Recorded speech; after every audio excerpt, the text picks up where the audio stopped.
చంద్రబాబు నాయుడు మోడీని కలవడానికి వెళ్ళిన విషయం ప్రతి ఒక్కరికి తెలిసిందే. ఓవరాల్గా చూసుకుంటే అక్కడికి వెళ్ళిన తర్వాత మాకు ఎంపీ సీట్లకు సంబంధించి అండ్ అలాగే దానికి సంబంధించి శాఖలకు సంబంధించి కూడా ఆయన మాట్లాడడం తెలుస్తోంది. అయితే ఎన్డీఏ కూటమికి సంబంధించి వాళ్ళు కూడా ఎన్నో వర్గాలపైన అండ్ అలాగే కొన్ని సెక్టార్లపైన దృష్టి పెట్టాలని అనుకుంటున్నారు. హోంశాఖ అండ్ అలాగే డెవలప్మెంట్కి సంబంధించి వీటన్నిటి గురించి ఒక 6 నుంచి 7 శాఖలకి సంబంధించి వాళ్ళు మాట్లాడాలి అనుకున్నట్టయితే తెలుస్తోంది.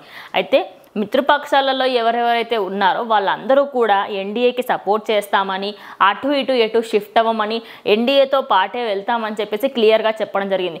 ఓవరాల్గా చూసుకుంటే ఏపీలో గెలిచిన తర్వాత ఒక ఎన్డీఏ కూటమికి మొత్తంగా ఎన్డీఏ కూటమి గెలిచింది కాబట్టి అక్కడ ఉన్న బీజేపీకి పిఠాపురం నుంచి 2 సీట్లు అండ్ అలాగే దానికి సంబంధించి అటు టీడీపీ నుంచి కొన్ని సీట్లు ఇలా రావడంతో పాటు చాలామందికి ఏంటంటే అటు ఎమ్మెల్యేకి సంబంధించి అయినా ఎంపీకి సంబంధించి అయినా ఒక విధంగా టీడీపీకి సంబంధించి ఆంధ్రప్రదేశ్ నుంచి వచ్చిన సీట్ల వల్లనే అక్కడ మెజారిటీ అనేది అయితే పెరిగిందని క్లియర్గా అర్థమవుతుంది.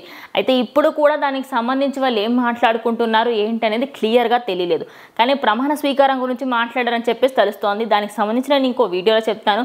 ప్రజెంట్ అయితే ఇక్కడ హోంశాఖకి అండ్ అలాగే మనం చూసుకున్నట్టయితే హెల్త్కి అండ్ అలాగే స్పోర్ట్స్కి సంబంధించి ఇలా కొన్ని శాఖలకి సంబంధించి వాళ్ళు ఇలా డివిజన్స్ చేసి ఎలాంటి ఇంప్రూవ్మెంట్స్ చేయాలి, దాంట్లో ఏమేమి మార్పులు తీసుకురావాలని చెప్పేసి దీనిపైన చర్చ చేశారని తెలుస్తోంది. ఈ నెల 9వ తారీఖున ప్రజెంట్ మోడీ ప్రమాణ స్వీకారం అయితే జరుగుతుందని అయితే క్లియర్గా తెలుస్తోంది. మనకు మోడీ ప్రమాణ స్వీకారం అయిపోయిన తర్వాత నెక్స్ట్ ఏ రోజు ఏంటి అనేది చంద్రబాబు నాయుడుతో తెలిసిపోతుంది. అక్కడి నుంచి మళ్ళీ ఆయన ప్రజెంట్ హైదరాబాద్కి ఇంకా రాలేదు అని అంటున్నారు. కానీ మళ్ళీ వచ్చినా కూడా ఆయన మళ్ళీ 9th మళ్ళీ వెళ్ళడం అయితే ఖాయం.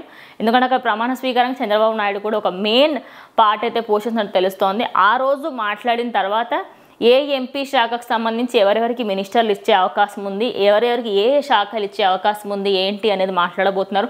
అండ్ అలాగే ఢిల్లీలో ఉన్న కొన్ని పార్టీస్ వాళ్ళతో కూడా మాట్లాడి వాళ్ళతో చర్చ చేసి ఎవరెవరికి ఏమేమి శాఖలు ఇవ్వాలి ఏంటి, అసలు ఎన్ని శాఖలు ఇవ్వాలి, 2, 3 అనేది కూడా మాట్లాడుతున్నట్టుగా తెలుస్తోంది.